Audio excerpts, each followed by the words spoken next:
Priya Sharma's bedroom window faced away from the city lights of Mumbai, a requirement she'd insisted upon when her family moved to the suburbs 3 years ago.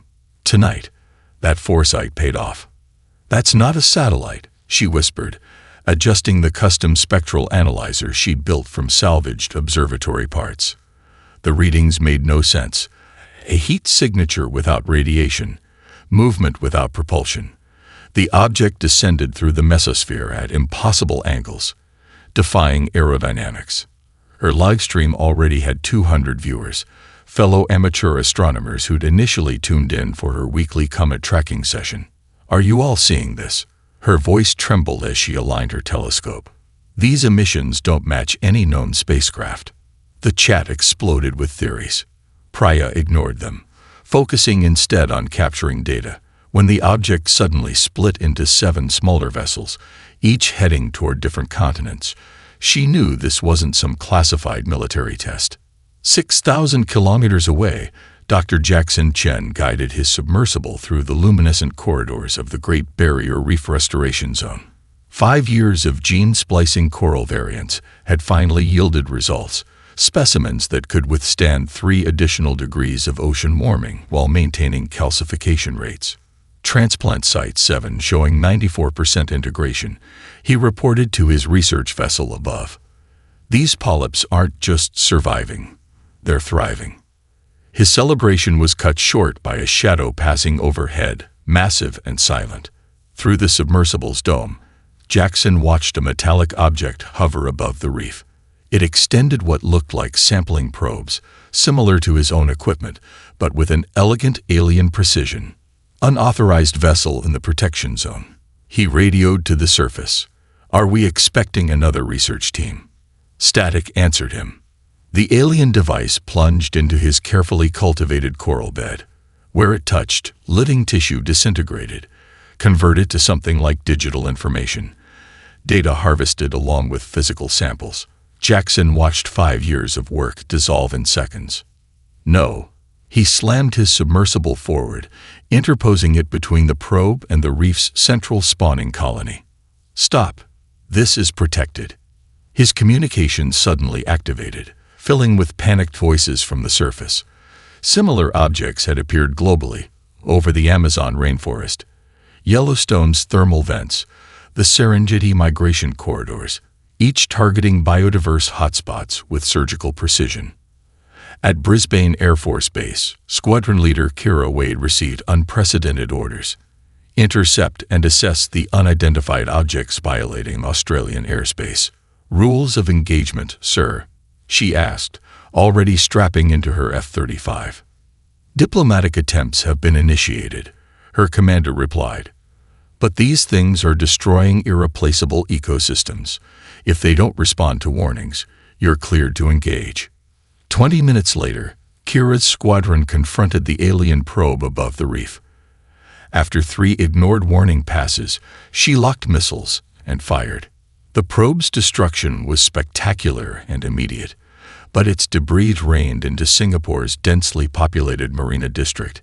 17 people died instantly, the first human casualties of interstellar contact. By morning, Priya's livestream had 50 million viewers. Jackson's reef lay in ruins, and humanity had fired the first shots in what the arriving Galactic Council representatives were already calling an unprovoked act of barbarism against a peaceful scientific mission. No one yet understood that the probes had transmitted their findings before destruction, data already being incorporated into the biology of beings who considered evolution itself a resource to be harvested rather than a process to be respected. The Singapore Memorial Garden had been constructed in 72 hours, a feat of engineering that would have been impressive under any circumstances. Ambassador Elena Chen walked slowly between rows of freshly turned earth, each grave marked with a holographic display showing the victim's face. She paused at the grave of Lin Mei, age 4, whose only crime had been feeding pigeons at Marina Bay when alien debris crashed through the boardwalk. "Dr. Chen," a voice called. Elena didn't correct the title. She'd been a diplomatic consultant until 3 days ago, when the United Nations had unanimously appointed her as humanity's first interstellar ambassador. Her background in environmental law and indigenous rights advocacy made her uniquely qualified, they said. Elena suspected it had more to do with her brother Jackson's viral footage of the reef destruction. The Security Council is waiting, her aide continued, gesturing toward the temporary command center erected beside the memorial. Let them wait, Elena replied, laying a small origami crane on Lin Mi's grave. The air between them shimmered, molecules rearranging into a pillar of light that coalesced into a vaguely humanoid figure, translucent, with too many joints and eyes that refracted light rather than absorbed it. Ambassador Chen of Earth, the figure spoke, its voice seeming to bypass her ears and materialize directly in her mind. The Galactic Council acknowledges your primitive world's distress signal. Elena's fists clenched. Distress signal. Your probes were destroying protected ecosystems. We defended ourselves. Irrelevant.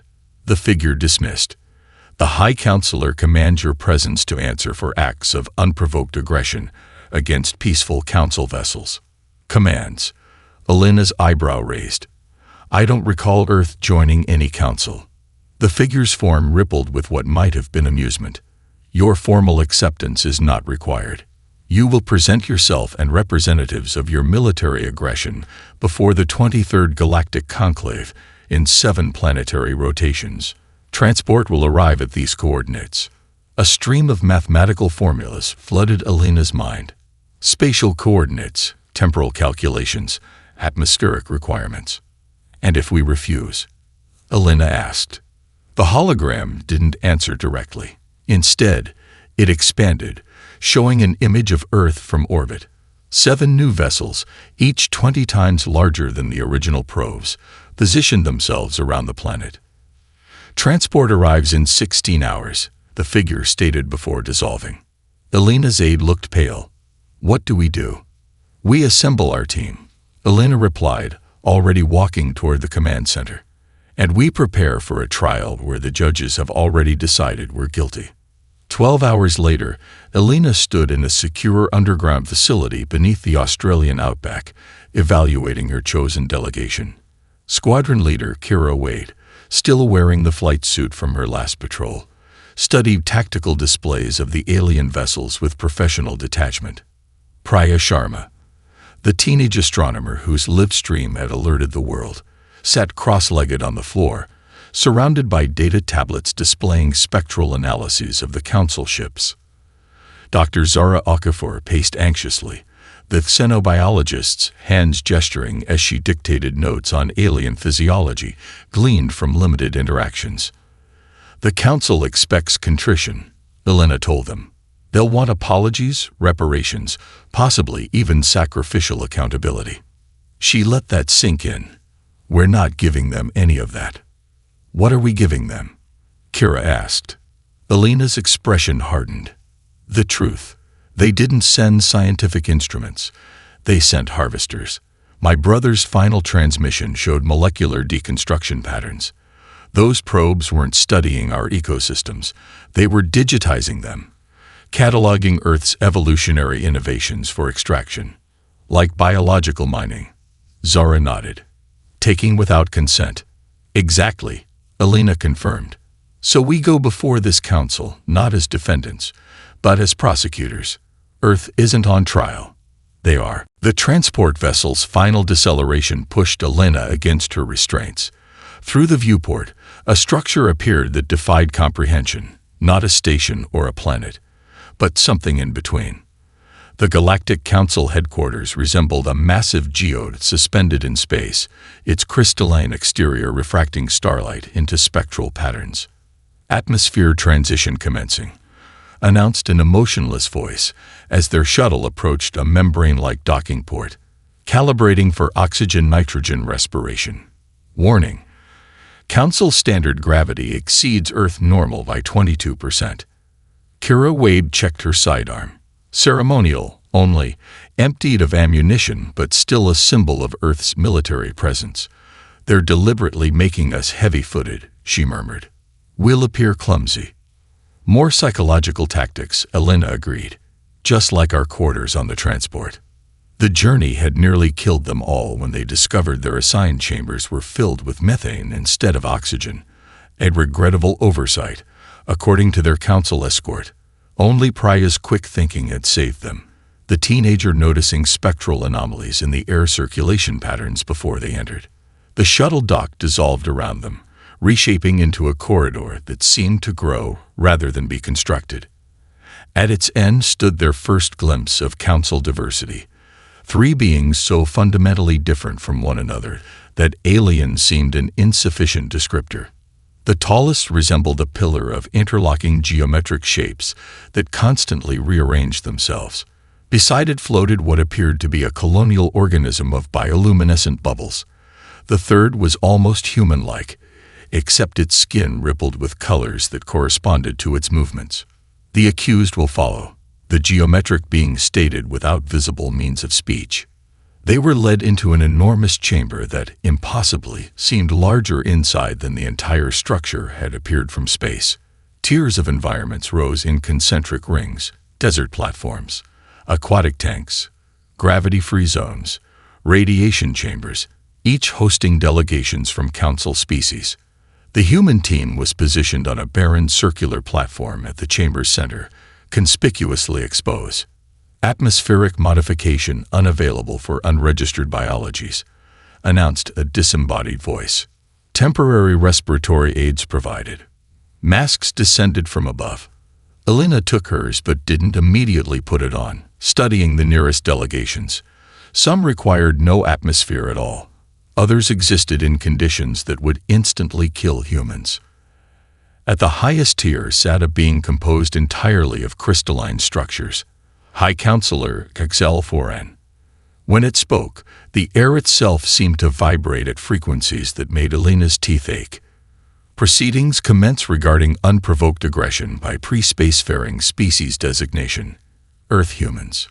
Massive screens materialized around the chamber, displaying footage of Kira's squadron destroying the Council probes.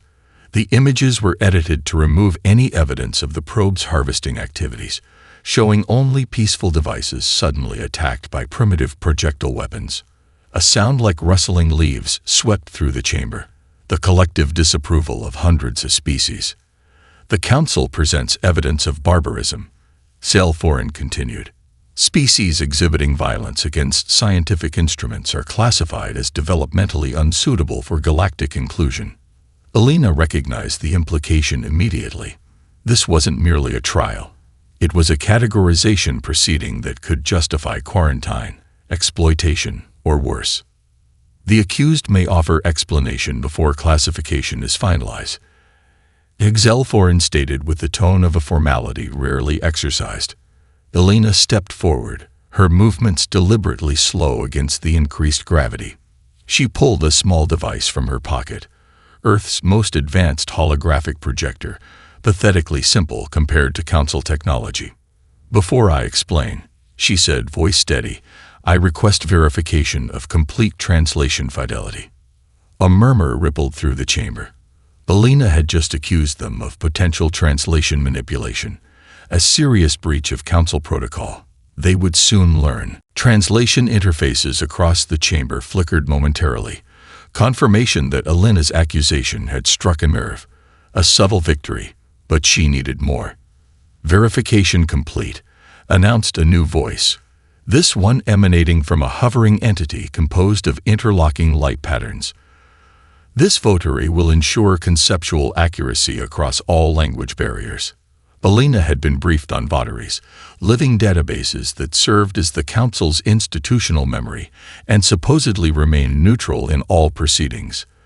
Their presence escalated the formality of the hearing. "The accused may present their defense," Xel repeated, crystalline form refracting light, in patterns that suggested irritation. "Defense implies we accept the framing of this proceeding," Elena replied. She removed her breathing mask in a calculated risk. The chamber's air burned her lungs, but the gesture commanded attention. "We reject it entirely." Elena activated her holographic device. At first, nothing happened, the Council's jamming fields neutralizing Earth technology. Then Priya stepped forward, her homemade signal amplifier bypassing the interference. The teenager had modified it during the journey, anticipating this obstacle. The hologram flickered to life, Jackson Chen's final reef footage playing in perfect clarity. Unlike the Council's edited version, this showed the probe's destructive sampling in full detail. "Your probes weren't collecting data," Elena stated, voice strained without the mask. "They were harvesting genetic material through destructive extraction." The votary's light patterns intensified. Translation correction: harvesting carries predatory implications in multiple languages. The implication is deliberate. Elena pushed, lungs burning. Our ecosystems were not just observed, they were damaged. Deliberately. Kira activated a second hologram showing microscopic analysis of the probe debris. These aren't scientific instruments. They're biological compilers, devices that convert physical genetic material into data. Murmurs spread through the lower tiers of the chamber as junior council species leaned forward with interest. "Irrelevant," Zelforin dismissed. "Standard collection protocols for pre-classification assessment." Dr. Okafor stepped forward. Her xenobiologists trained eye-catching reactions among the assembled species. "Is it standard protocol?" Perhaps the junior council members would be interested in reviewing the full sampling parameters. She projected a third hologram, a comparative analysis showing identical destruction patterns on 17 other worlds recently subjected to scientific observation. "You invaded our home," Elena declared, finally donning her mask to draw a painful breath. "But we weren't your first target, were we?" The chamber's atmosphere shifted perceptibly as species in the lower tiers began communicating among themselves in flurries of light, chemical signals, and subsonic vibrations. Zelforin's crystalline form pulsed with increasing intensity. These proceedings address Earth's aggression only. Peripheral speculation is inadmissible. "Then address this," Elena countered, nodding to Priya. The teenager activated her final evidence, spectral analysis of the Council's observation probes compared with data from similar vessels detected near other developing worlds. All showed the same signature mutation pattern in their biomechanical components after sampling operations concluded. "Your probes don't just take," Elena explained. "They incorporate evolution as technology, harvested without consent." A deafening silence fell across the chamber. Even Zelforin seemed momentarily without response. The votary's light pattern shifted dramatically. "The accused has raised substantive concerns regarding Council scientific protocols. According to Article 7 of Founding Principles, this necessitates formal investigation." Zelforin's crystalline form shattered and reformed. A gesture Elena would later learn indicated extreme agitation. The tables had turned. The accusers were becoming the accused. The Council's verification shuttle entered Earth's atmosphere without the stealth employed by the previous vessels. Elena had insisted on transparency. Earth's population deserved to witness this delegation of 12 different species arriving to investigate humanity's claims. Dr. Zora Okafor stood at the edge of Jackson Chen's devastated reef, her environmental suit's sensors cataloging the molecular damage. Beside her floated McDull, a council biologist composed of interlinked aquatic organisms that required constant submersion. "Your brother's work was significant," McDull communicated through a translation field. The being's fluid form rippled in what might have been distress. These coral variants showed deliberate genetic modification to withstand thermal variation. 5 years of CRISPR applications, Zora confirmed, watching schools of fish navigate around the alien scientist. "Jackson was trying to save the reef from our own industrial damage." "You modify your planet's genetics to counteract your own influence," McDull observed. "Curious. Most species modify environments to suit themselves, not themselves to preserve environments." McDull extended a tendril toward the damaged coral bed. Where the Council probe had harvested, nothing remained but sterile sand. The alien scientist's form contracted suddenly. "This extraction pattern is not consistent with standard protocols," McDull admitted, its translation taking on a troubled cadence. This was invasive collection. Zara uploaded the readings to the global investigation network Alina had established. Similar observations were being reported across 17 inspection sites worldwide. In the Amazon rainforest, Priya Sharma followed Zelvor, an arboreal council member resembling an ambulatory fungal network, through the canopy where another probe had harvested rare botanicals. The extraction targeted epigenetic adaptation mechanisms specifically, Zelvor noted, extending filaments into the damaged soil. Not random sampling. They wanted the plant's ability to rapidly adapt to changing conditions, Priya concluded, her teenage intuition making connections that surprised the alien scientist. Like they were shopping for specific genetic innovations. Zelvor's mycelial body pulsed with bioluminescence, an indication of agreement. Young human, your species' perception is remarkably acute for your evolutionary stage. Squadron Leader Wade stood on the Antarctic ice shelf alongside Cathal, a crystalline entity from the same species as High Counselor Extelforan. They observed a council research vessel hovering above the glacier. Your defensive response was predictable, Cathal stated, its form refracting the harsh polar light. The harvesting probes were deployed to provoke military engagement, a test of our capabilities. Kira surmised, watching the research vessel with suspicion. And your instincts, Cathal added.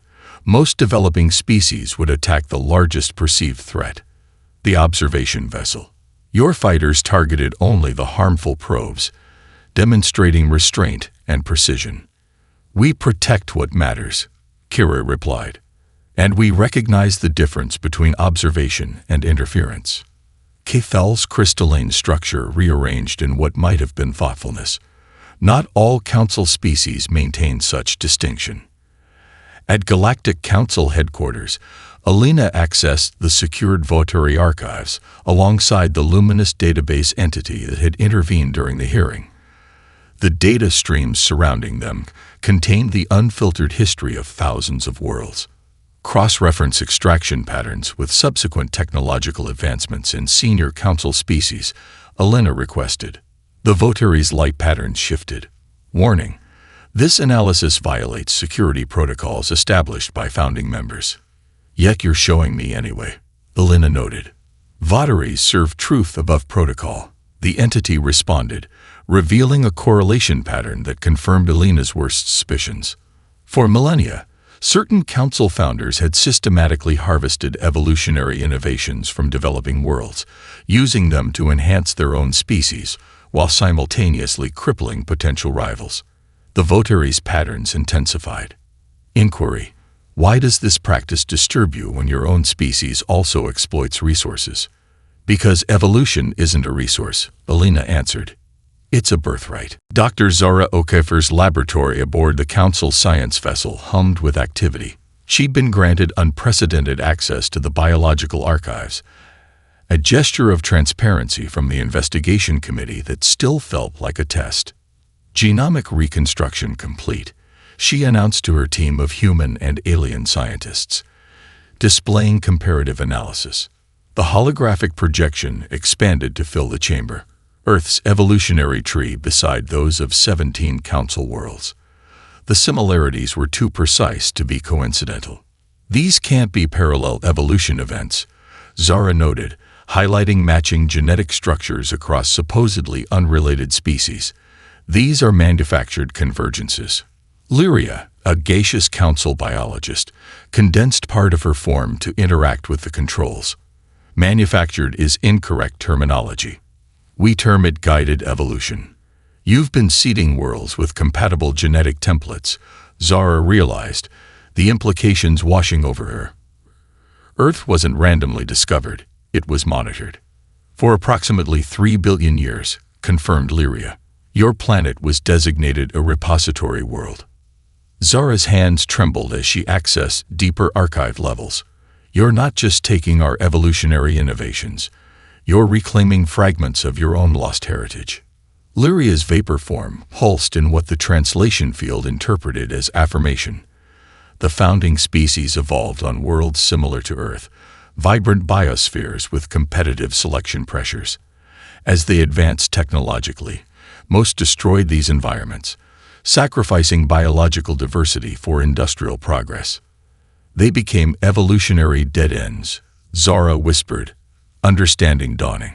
Technologically advanced, but biologically stagnant. Precisely, Lyria confirmed. Repository worlds preserve evolutionary paths not taken, genetic possibilities lost when founder species transcended planetary limitations. Zara's console chimed with a priority alert from Priya. The teenager had discovered something in the astronomical archives that couldn't wait. Aboard the Council Historical Observatory, Priya stood surrounded by three-dimensional star maps spanning millions of years. Beside her, Zelvor's fungal network extended throughout the mapping system, accessing data streams too complex for human perception. Confirmation complete, Zelvor announced as Zora's hologram materialized in the chamber. Earth's designation as repository world occurred after catastrophic biosphere collapse on 7 founding worlds. Priya manipulated the stellar display, revealing a pattern of planetary transformations. They didn't just accidentally ruin their homeworlds through industrialization, she explained. Some council founders deliberately sterilized their planets, converting entire biospheres into computational substrates. The display showed living worlds transformed into gleaming technological spheres, organic complexity sacrificed for processing power. The post-biological intelligences, Zara breathed. The ones rumored to exist beyond the outer rim. Not rumored, Zelvor corrected. The Council's true architects, entities that shed organic forms billions of years ago.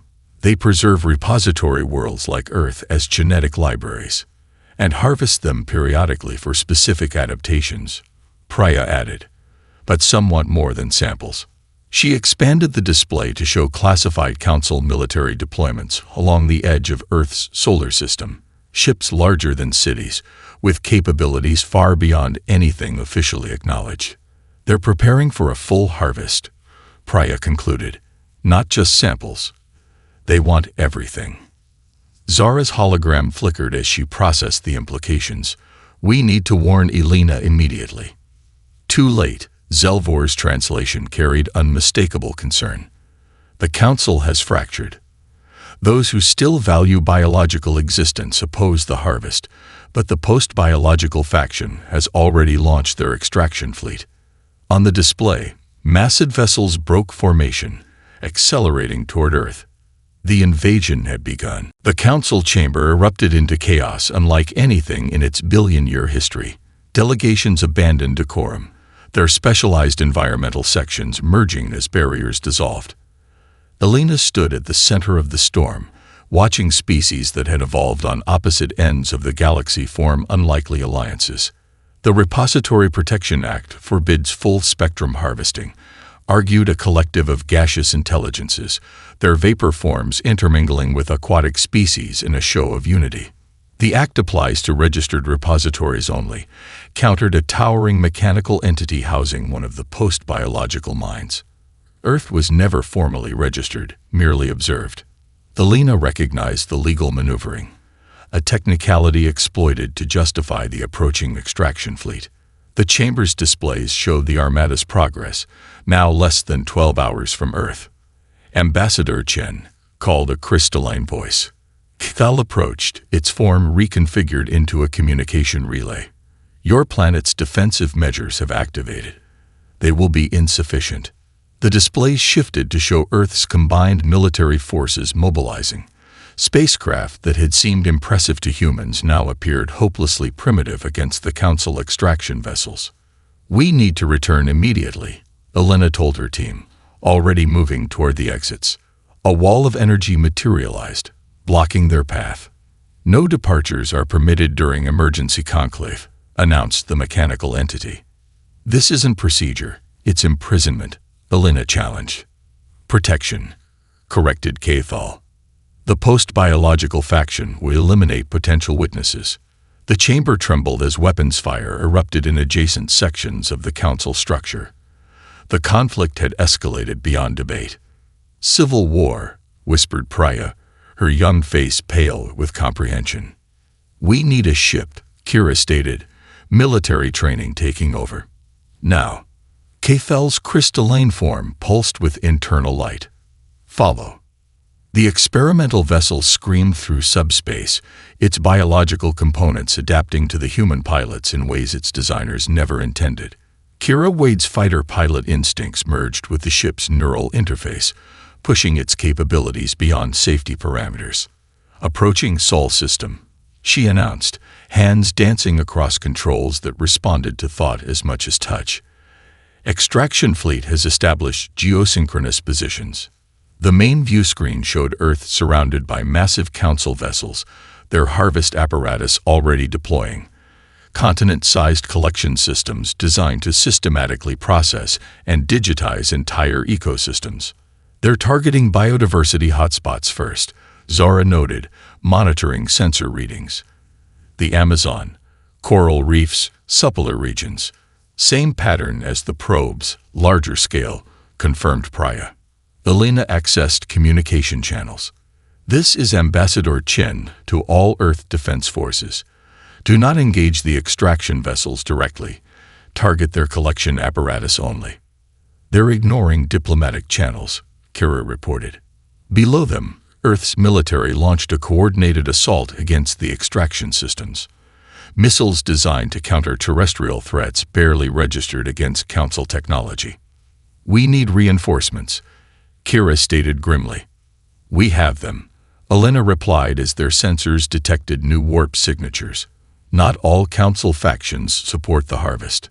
A flotilla of vessels representing 17 different Council species emerged from subspace. The biological alliance formed in the Council chamber had followed them to Earth. "Ambassador," called Mick Dole through the communication system, the aquatic scientist now commanding a vessel of living coral. "We bring an offer unprecedented in Council history." "We're somewhat busy at the moment," Elena replied, watching Earth's defenders being systematically neutralized. "The biological Council factions request asylum," Mick Dole continued. "Not for themselves, for their world's remaining endangered species. We bring the last genetic repositories of 70 civilizations requesting sanctuary on Earth." The communication screen filled with images of countless organisms, the last living specimens from worlds stripped by extraction fleets over millennia. "You want us to protect your endangered species," Elena realized, "while fighting for our own survival."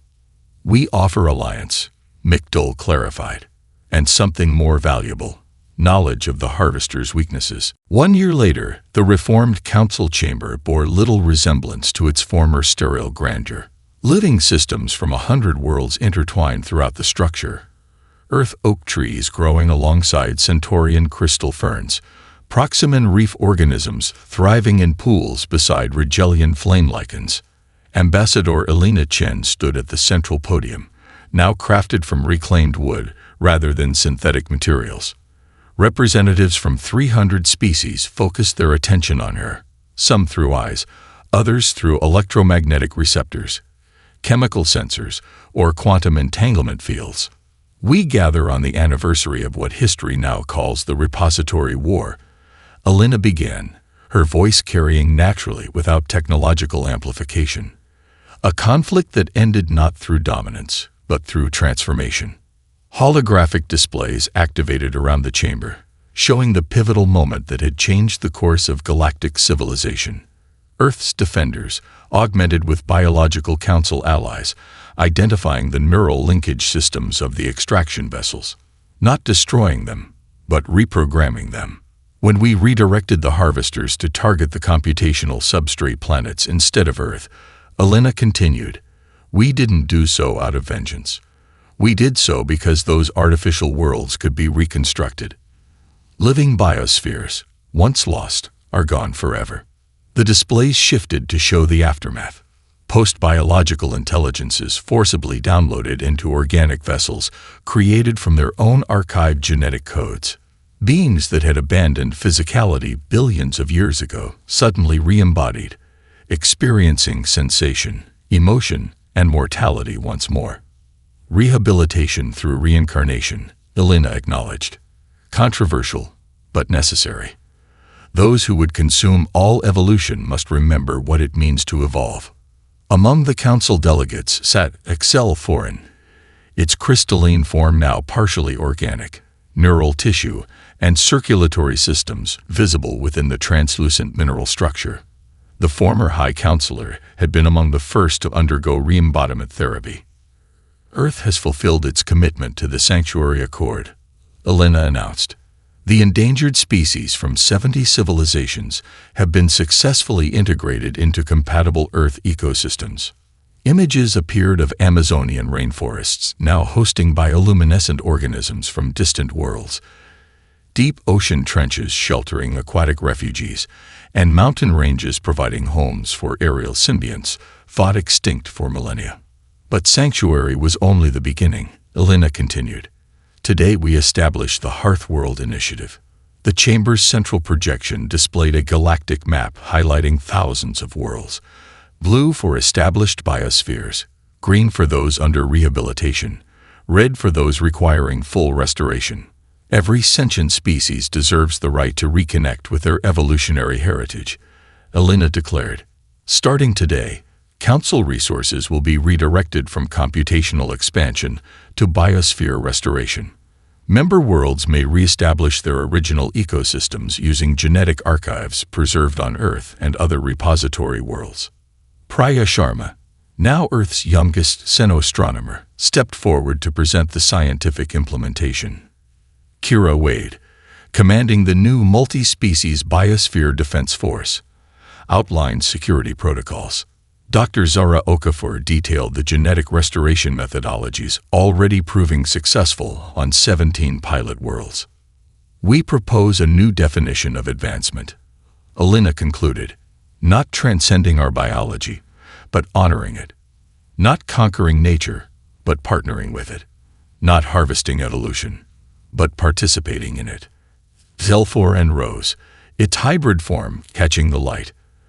The chamber fell silent, awaiting the once powerful opponent's response.